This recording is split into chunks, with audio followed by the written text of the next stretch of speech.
Howdy, friend. Sam Houston here, hoping you're living in high cotton. And if you're lucky enough to be in Texas, I know you're most of the way there. Now enjoy your daily dose of Texas history and Texas pride.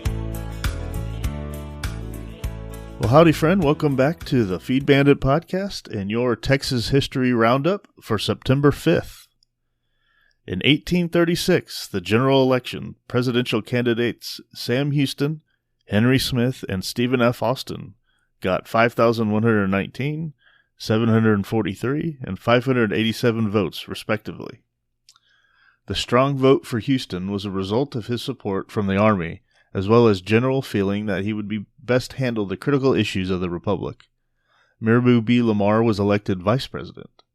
The Texas Constitution was overwhelmingly approved, but the right of the Congress to amend the Constitution was soundly defeated. Houston was inaugurated as the Republic's first elected president 6 weeks later, on October 22nd. In 1850, on September 5th, 1850, a charter was granted for the San Antonio and Mexican Gulf Railroad Company. The line was to connect San Antonio with Victoria and a suitable point on the Gulf. The SA and MG reached Victoria by the start of the War of Northern Aggression, or the War for Southern Independence.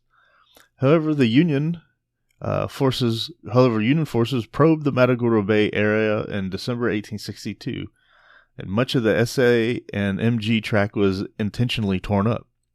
During Reconstruction, tracks from Port Lavaca to Victoria were rebuilt.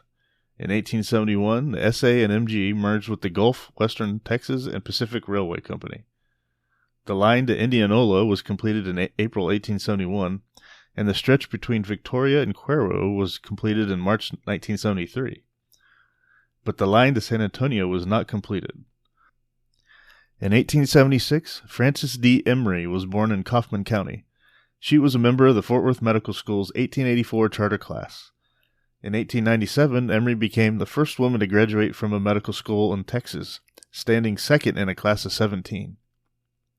She married James W. Allen in 1903 and practiced medicine with him. Later, she worked at both Dallas Medical College and Fort Worth University before retiring in 1950. How did I not know there was a Fort Worth University? In 1902, land baron Daniel D. Wagoner passed away.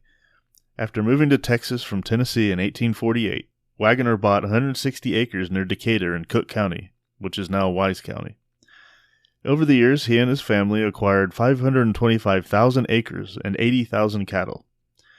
It was still in the family of his great-great-grandchildren in 1986, the largest family-owned block of land in Texas.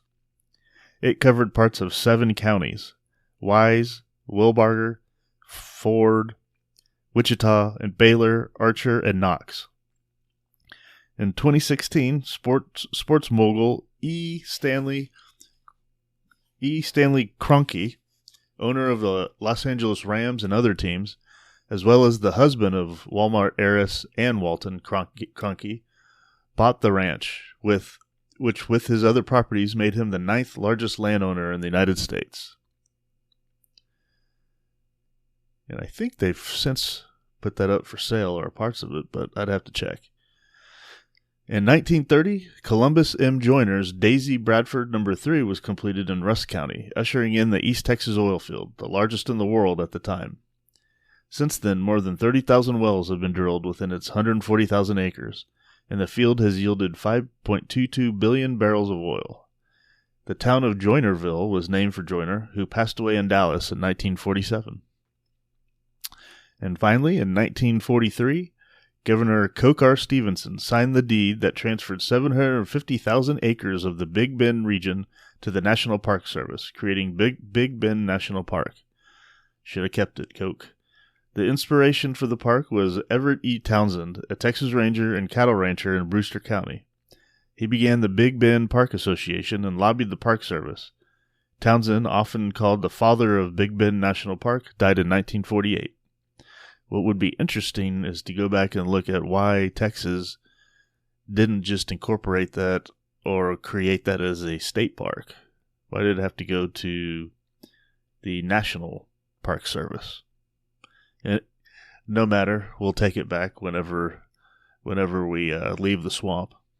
All right. Well, that was your Texas History Roundup for September 5th. I hope you enjoyed that. Kind of a few interesting little stories in there. And we will catch you on the next one tomorrow. All right. You take care. Well, there you have it.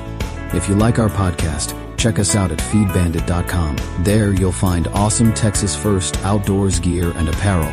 Your purchase helps support the Bandits and keeps this podcast on the air, fighting for you and for Texas. Remember, preserve the tradition, protect the legacy. Until next time.